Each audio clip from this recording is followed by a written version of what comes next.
Welcome to 4 Hours for You. This is a channel that talks to you about reviews, ratings, rankings, and anything that's fun which keeps you rolling.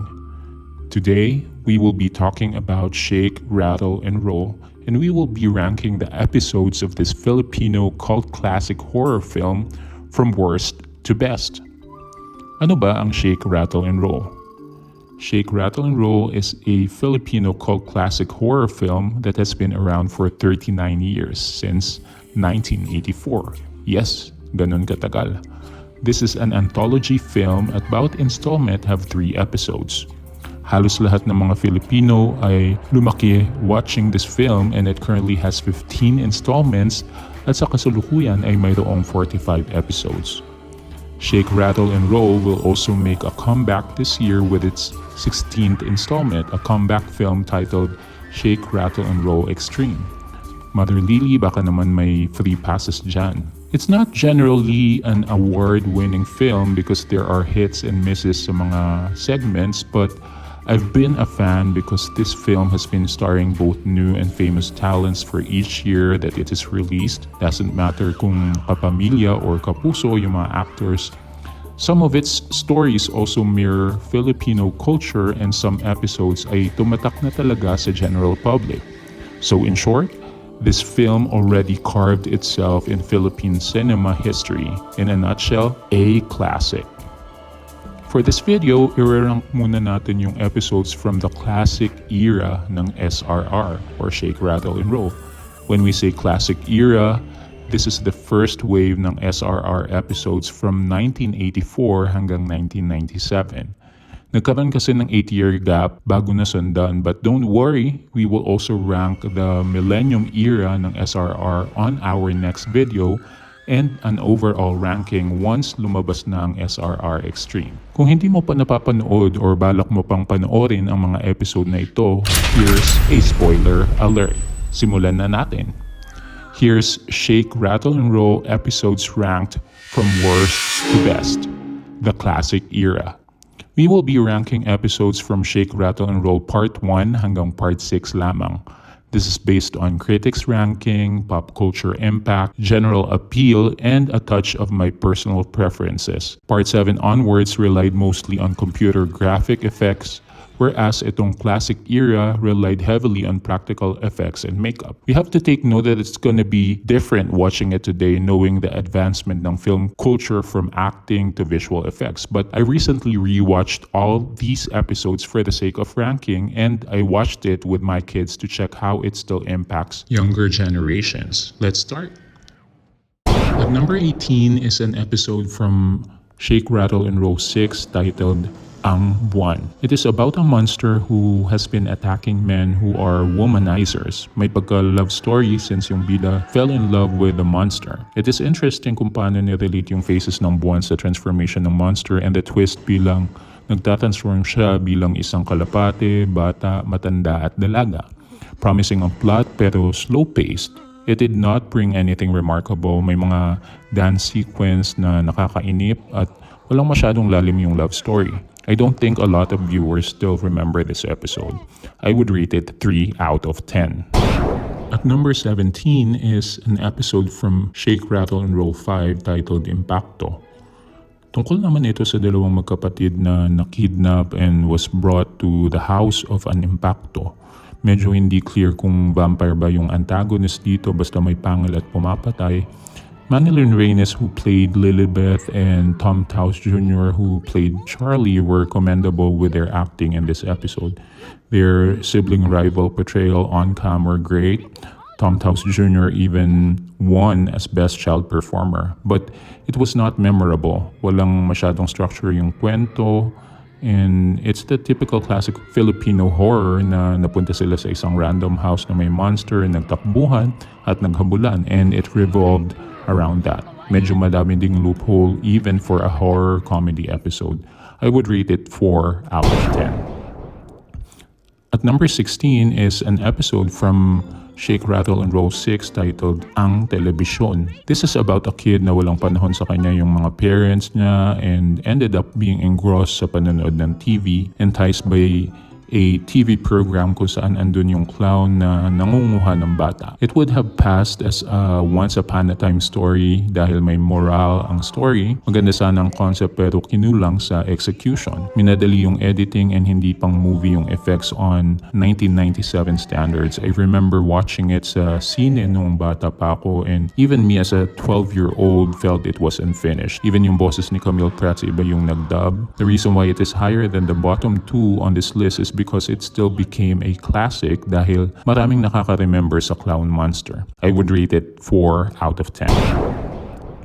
At number 15 naman is an episode from Shake, Rattle and Roll titled Maligno. Tungkol ito kay Lori na nagbakasyon sa isang secluded island, na in love sa kanya yung isang maligno, at sa pagtatangkang makuha siya, ibinigyan ng maligno ang boyfriend ni Lori ng kakaibang sakit. This is a reflection ng Filipino myth about sa mga malignong nai-inlove sa tao, yung ilang minuto ka lang nakipag-usap pero oras na palang nagdaan, yung may bahay na maliit sa gubat pero malaki sa loob, yung hindi ka dapat tatanggap ng pagkain sa maligno kasi hindi ka na makakaalis. It's good to see those Filipino urban legend aspects incorporated sa episode, and that's why this episode is rated higher. The downside is medyo disappointing dahil walang bigat yung explanation kung bakit siya pinabayaan ng maligno in the end, maliban sa hindi niya kayang saktan si Lori, which made the totally pointless. May mga scenes din na sobrang prolonged which made some scenes unbearable and boring. I would rate it still 4 out of 10. At number 14 naman is an episode from Shake, Rattle and Roll 2 titled Kulam. This is a comedy episode. I enjoyed this as a kid, but after rewatching, I kind of figured how simple the story was. It is about a literal witch doctor who fell in love sa isang pasyente and would do everything at all costs para mapasa kanya yung lalaki. It still brings nostalgia, so I'm putting it at number 14. Nakakatuwa din yung portrayal ni Carmina Villarreal at Joey Marquez, though there is really nothing remarkable about the story. Bland and the typical horror comedy na walang masyadong substance but enjoyable at the least. I would rate it 4.5 out of 10. At number 13 is the highest ranked episode sa Shake, Rattle and Roll 6 titled Ang Tulay. This is another Filipino urban legend about sa mga tulay sa Pilipinas na di umano ay pinatibay ng dugo ng mga batang pinatay at hinalo sa simento. This is a common story lalo sa mga probinsya. Madaming mga batang tumatalon at namamatay sa tulay dahil hinihikayat sila ng isang batang multo na makipaglaro sa kanya. It turned out na yung batang multo ay si Uro, ang pinakaunang batang namatay dahil hinalo ang dugo niya sa ginagawang tulay. It started out good pero sobrang stretched yung episode. Madaming unnecessary scenes, especially the scenes with the espiritista which killed the momentum. Hindi ko din alam kung bakit may lapide sa Uro pero kinuha yung buto niya sa ilalim ng tulay para matahimik na siya. However, sa SRR 6, ito yung pinaka-memorable dahil tied up ang episode na to sa isang kilalang Filipino urban legend. I would rate it 4.5 out of 10. At number 12 is another episode sa Shake, Rattle and Roll 5 titled Anino. I would say this is the strongest episode sa part 5. This is about an apartment haunted by a malevolent shadow which turned out to be the previous resident ng apartment. It turned out na yun yung lalaki na nambubugbog ng asawa at namatay. Maganda yung narrative, may backstory, stand out ang appearance at kwento ni Mrs. Chua. May mga jump scares. The atmosphere of the episode was built effectively. Medyo anticlimactic lang yung pagpapakita ng actual monster. It would have been more effective kung anino na lang talaga yung monster at hindi na nila tinry i-personify yung halimaw. The ending was quite ruined with that, but still enjoyable. I would rate it 5 out of 10. At number 11 is the episode titled Ang Guro from Shake, Rattle and Roll 4. This is a story about a college student named Jody who is head over heels in love sa kanyang professor na si Mr. Cerudo. Na monster pala. What made this remarkable apart from the performance ng SRR queen na si Manilyn Reynes is the suspense and thriller atmosphere na na-create ng segment. I remember watching this with my lola when I was grade 4. The sound scoring was very good sa sinehan, and this used to be my fave episode sa part 4. This is a proof that a simple story can be executed well. May mga dream sequences that could have been unimportant but was placed efficiently and effectively for score aspects. But yet again, typical monster story na walang maniniwala sa'yo sa umpisa, then running game. So I think this is as far as it could go sa ranking. 5.5 out of 10. Nasa top 10 na tayo, and at number 10 is the Manananggal episode from Shake, Rattle and Roll 1. If I am not mistaken, this is the first personification ng isang manananggal sa isang Filipino movie, which made the first movie a hit, even winning third best picture in MMFF 1984. It is about Douglas, a young teenager staying in his grandmother's house, taking care of his siblings, who met a mysterious young woman named Anita na in the end we would know was the manananggal. Though walang masyadong backstory. Yung scenes na sinusundan siya ni Anita was creepy. Yung manananggal scenes dito were also thrilling and full of suspense and is still referenced as a classic. Medyo malabo at madilim na yung scene kung papanoorin ngayon, but for year 1984, it is already outstanding. Moreover, the portrayal of the characters here is what made the episode stand out. Herbert Bautista's acting in this segment was brilliant. In fact, he even won Best Actor. I would rate it 6 out of 10. At number 9 is an episode from Shake, Rattle and Roll 3 titled Yaya. This is yet another iconic episode. This segment is about a mother who moved to a house kung saan may sumusunod sa kanilang spirit na gustong kumuha sa kanyang baby. Tumatak ito sa mga Pilipino for two reasons. First, it starred Chris Aquino in her first horror film with her famous Sigaw, at ito din ang first film feature of the late Lilia Contapay na siyang tinaguri ang pambansang aswang ng Pilipinas. From here ay nakilala na si Lilia Contapay dahil sa pagganap niya sa mga horror films. This segment is unforgettable at kinatakutan ng mga bata at matatanda because of its eerie feel and jump scare scenes, lalo na yung scene na ilang ulit may kumakatok sa pinto, which was not yet a cliche during that time. I remember as a boy being scared to death with just the image of the Yaya. It also had a twisted ending dahil eventually ay sinundan pa din sila ng Yaya even after moving away from the house, which makes a satisfying, open-ended final scene for a horror film. I just think the story could have been explored more. Rating 6.5 out of 10. At number 8 is an episode from Shake, Rattle and Roll 2 titled Multo. This is about a couple who spent their honeymoon in Baguio. Naposes yung lalaki ng sadistang doktor na dating may-ari ng bahay who tortured and murdered young ladies. This is the start of the comeback after Regal acquired the rights to Shake, Rattle and Roll. This is an episode that is well executed. Highly commendable yung performance nila Eric Quizon, Eddie Gutierrez, and Janice de Belen. Maganda yung pagkaka-establish ng mood ng episode. There's a clear backstory. Maganda yung structure ng flashback, hindi nakakalito. Well built for the climax and the ending is not abrupt. Makapigil hininga yung scene na kailangang matanggal yung sing-sing at kailangang putulin ang daliri ng lalaking bida. And as a kid, that scene was memorable. I still remember this episode years after. There are dialogues that are quite boring, but the story made up for it. I would rate it 7 out of 10. At number 7 is an episode from yet again the first Shake, Rattle and Roll film na pinamagatang Baso.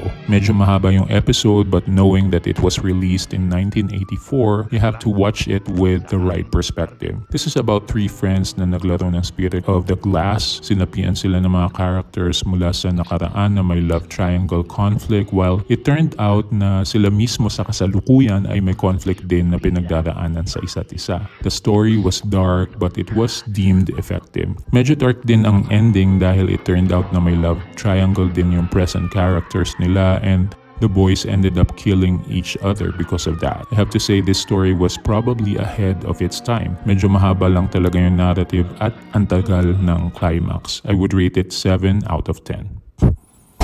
At number 6 is an episode in Shake, Rattle and Roll 4 titled Ang Kapitbahay. This is about a community kung saan may mga nawawalang bata which turned out to be kidnapped ng isang monster na nakatira sa puno na kung tawagin ay Witawit. This is one of those episodes where you will feel compassionate towards the monster dahil you will learn na pinoprotektahan niya lang naman yung bahay niya. I also appreciate yung attempt dito for an environmental commentary about sa pagpuputol ng puno, which is very relevant during that time. Iconic yung compact mirror scenes dito ni Aisa Sigera. It also had some effective jump scares, 1992 standards, good cast and acting courtesy of Janice de Belen and Aisa Sigera. I would rate it 8 out of 10.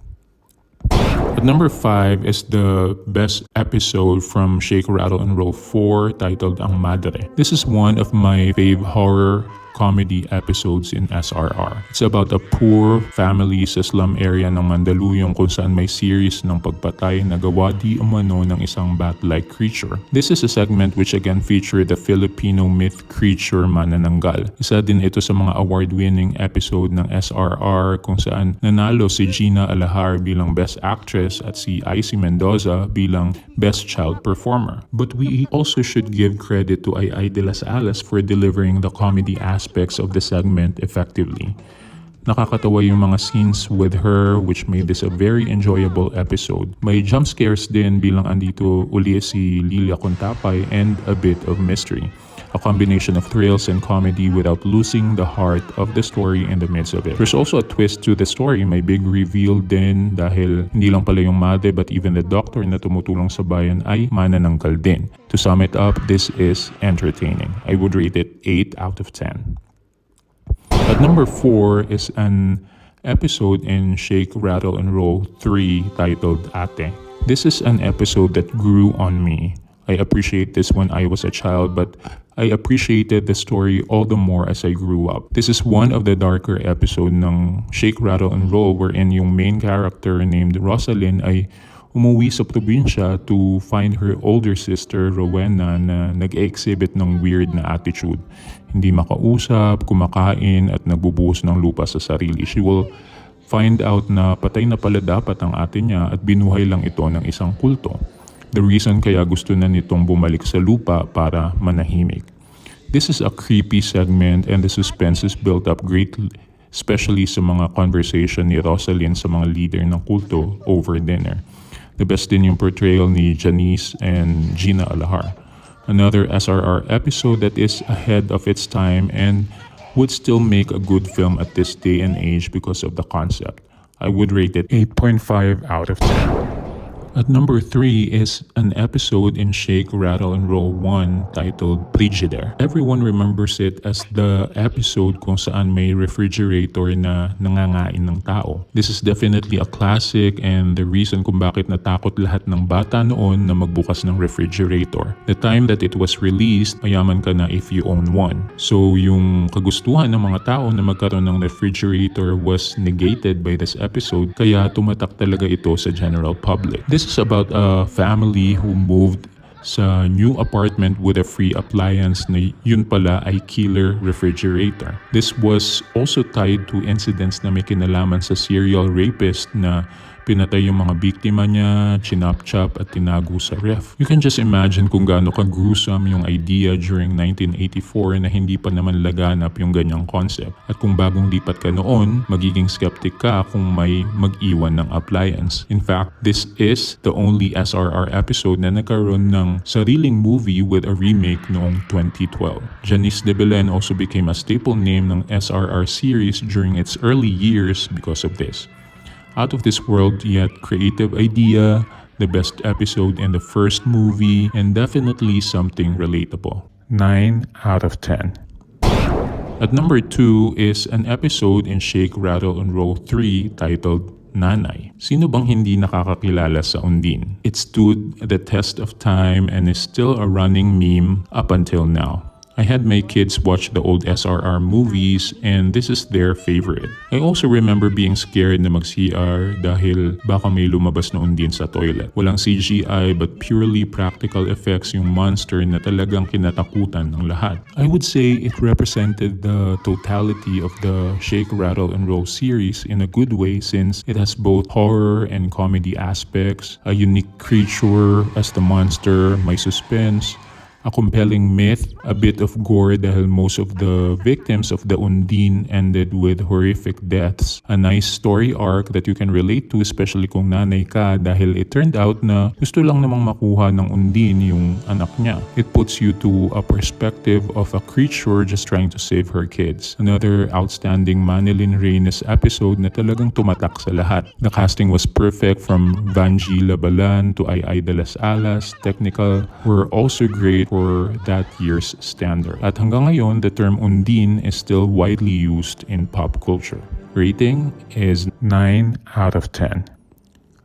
Siyempre, ang number one episode sa classic era ng Shake, Rattle and Roll. Sino makakalimot sa aswang episode sa Shake, Rattle and Roll Part 2? This episode became synonymous to the SRR series. The premise was very creepy and it really gave true horrors sa mga viewers. This is about Portia who got invited by her best friend Monica sa piyesta sa probinsya nila only to find out that the whole neighborhood ay mga aswang. Take note that this is year 1990 and that concept could be considered fresh and dreadful. Ikaw ba naman ang ma-invite sa isang piyesta sa probinsya to find out na ikaw pala ang pagpipiestahan at magiging alay?